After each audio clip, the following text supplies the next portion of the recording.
Story RH, le podcast RH qui ne vous raconte pas d'histoire. Bienvenue à toutes, bienvenue à tous. No, I'm not a writer. Okay. Dans cet épisode, nous allons tenter de vous convaincre que les leaders de demain, et même d'aujourd'hui d'ailleurs, sont des poètes impertinents.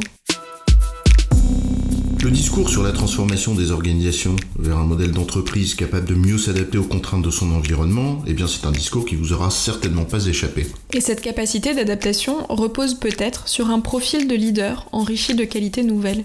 Mais pourquoi diable seraient-ils donc des poètes impertinents ? C'est quoi l'histoire ? La capacité d'adaptation à laquelle je faisais référence en introduction, c'est bien la capacité d'adaptation au monde réel dont il s'agit. Alors pour comprendre cette histoire du poète, peut-être faut-il s'intéresser d'abord à la manière dont fonctionne cette adaptation. En fait, tout processus d'adaptation passe finalement par 3 phases simples. Premièrement, capter des informations sur l'environnement auquel il faut s'adapter. Deuxièmement, mettre à jour les représentations que l'on s'en fait, ou en d'autres termes, prendre conscience de ce que cela signifie. Et enfin, troisièmement, agir en conséquence. C'est un processus qu'on peut résumer finalement en 3 mots. Apprendre, comprendre et entreprendre. Apprendre, le préfixe « a » pour absence, donc lire le monde en se débarrassant le plus possible des filtres, des biais et nos préjugés. Comprendre, le préfixe « con », donc ensemble, c'est-à-dire prendre ces informations pour se les approprier. Et enfin, entreprendre, le préfixe « entre » pour réciprocité, parce que l'entreprise est d'abord une œuvre collective.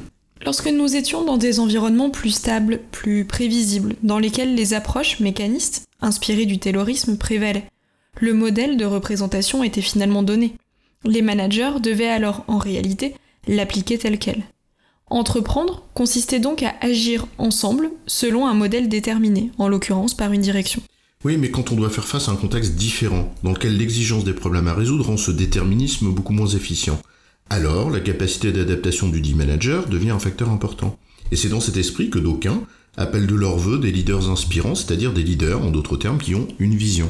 Et schématiquement, cette vision dépend de leur capacité à lire leur environnement, pour en tirer les enseignements qui permettront d'ajuster ces modèles prédéterminés, ou même d'en inventer d'autres.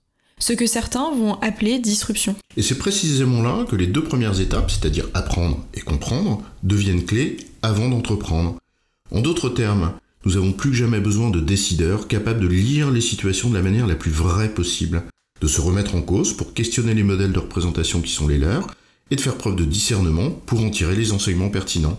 Lire le monde, son environnement, une situation au fond, ça commence par capter le plus d'informations qui le caractérisent. C'est donc une affaire de nombre de capteurs et de sensibilité de chacun d'entre eux. On va prendre une image simple. Tu prends 2 plaques de cuisson, il y en a une qui est à 4 degrés et l'autre à 0. Bien, t'as des gens qui vont mettre leurs mains sur les deux et qui vont te dire que c'est pareil. Et puis t'as des gens plus sensibles, enfin en tout cas au moins sensibles à la chaleur, qui te diront que la première est bien plus chaude. Et bien ces personnes te donneront une information de plus. C'est donc bien une affaire de sensibilité de capteurs.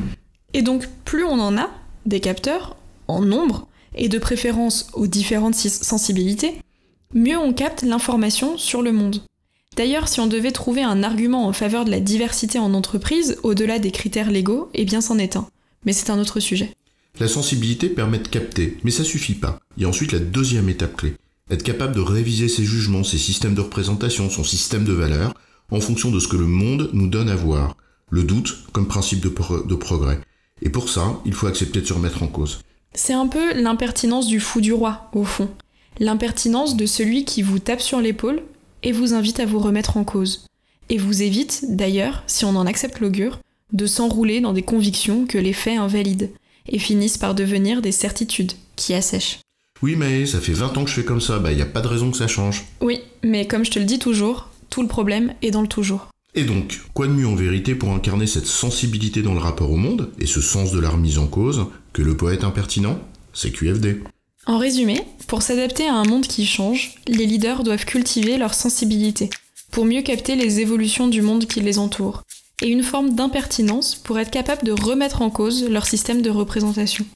2 caractéristiques que le poète impertinent incarne bien. J'ai bon, chef ? Oui, tu as bon, mais on ne va pas en faire toute une histoire.